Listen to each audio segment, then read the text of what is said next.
Hi everyone, welcome back to my channel. This is Prepping by Faith. I want to talk to you today about how to stay motivated to keep prepping. Now, there are some in the community that may say this isn't a thing.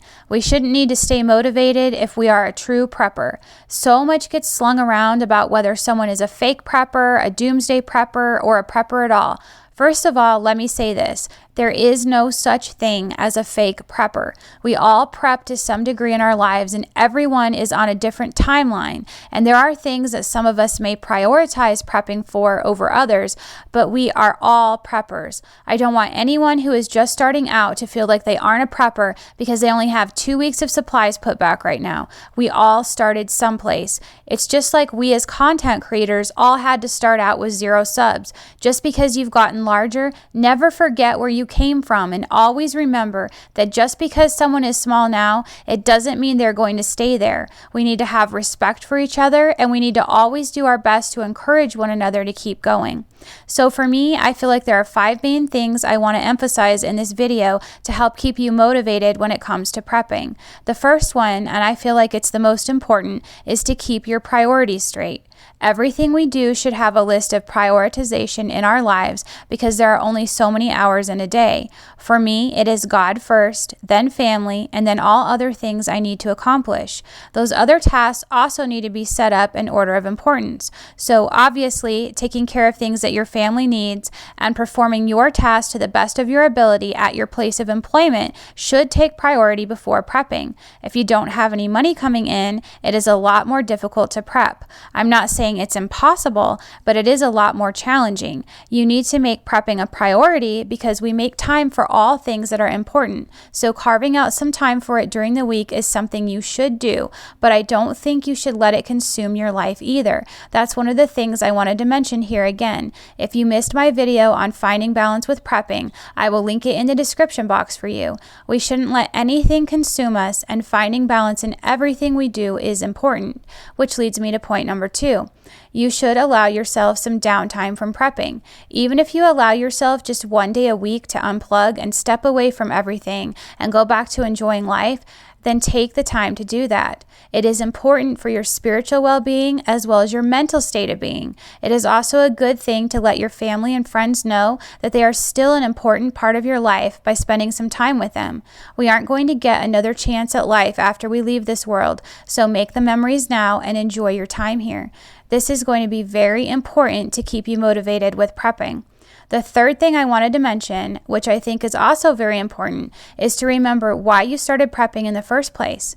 Did you start prepping because you have children and you don't want to look them in the eye one day and tell them you have nothing to feed them? Did you start prepping to preserve your own quality of life?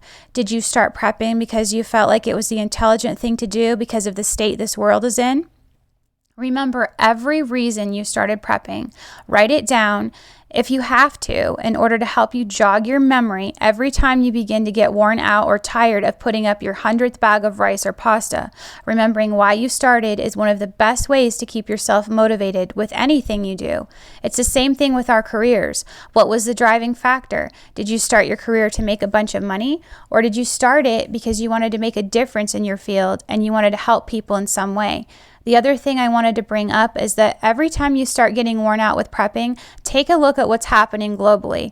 Are things getting better in this world, or does every sign point to food shortages and famine, global government, inflation, pandemics, and the general degradation of the quality of life as we know it? Every time I ask myself that question, I know the answer, and it immediately gets me back on track. The fourth thing you can do to keep yourself motivated to keep prepping is to set realistic goals in the first place. I know I've mentioned this one in previous videos, but I think it's important enough to bring it up again. We look at those around us that we think are established preppers who have years worth of food and other supplies, gear, training, etc. ready to go, and we want that to happen overnight. Those people that you admire and respect in the prepping community did not acquire those things overnight, and you would do well to remind yourself of that. They all started out where you are at some point. It takes many years to gain knowledge, skills, supplies, preps, and there is no special formula to get you there overnight. As long as you are moving in a forward direction and are continuing to work at it, you will get there too. The other thing to remember is that none of us are done learning or growing in the prepping community, and the day you think you know everything is the day you are going to have a rude awakening. I know I am constantly learning new things because there are so many smart people out there that think of something I didn't. We need to take the time to share that knowledge with others, not beat each other over the head with it and act superior. Community is about sharing and helping each other grow. The fifth and final thing you can do to stay motivated to keep prepping is to know that it's okay if you can't perfect every skill. We spend a lot of time in the prepping community telling you to learn to be a gardener, a cook, a seamstress, plumber, electrician, construction engineer, survivalist, warrior, doctor, the list goes on. But it's not realistic to become an expert in every area. The smartest thing you can do is become as proficient as you can in your areas of expertise and then try to learn the basics of additional skills. This is where having any kind of a mag helps and why it is so much harder to be a lone wolf prepper. Even if your mag only consists of your immediate family, if each family member has several skills they bring to the table, then that is a wonderful strength for your group. Don't overwhelm yourself with trying to be the best at everything because that is the fastest way to feel defeated and slow down your progress with prepping. It's okay to only be really good at a few things. So that wraps up my list of things I believe you should do to stay motivated to keep prepping. Don't forget to put God first in everything you do because He has a way of helping us navigate any difficult situation we're faced with. Don't forget to prioritize family before prepping as well. It's okay to take time for a break to enjoy life. Remember why you started prepping in the first place. Set realistic goals and realize you aren't going to be an expert at every skill. If you guys have enjoyed this video, please give me a like, share, and subscribe. And remember to pray, prep, and put God first. God bless.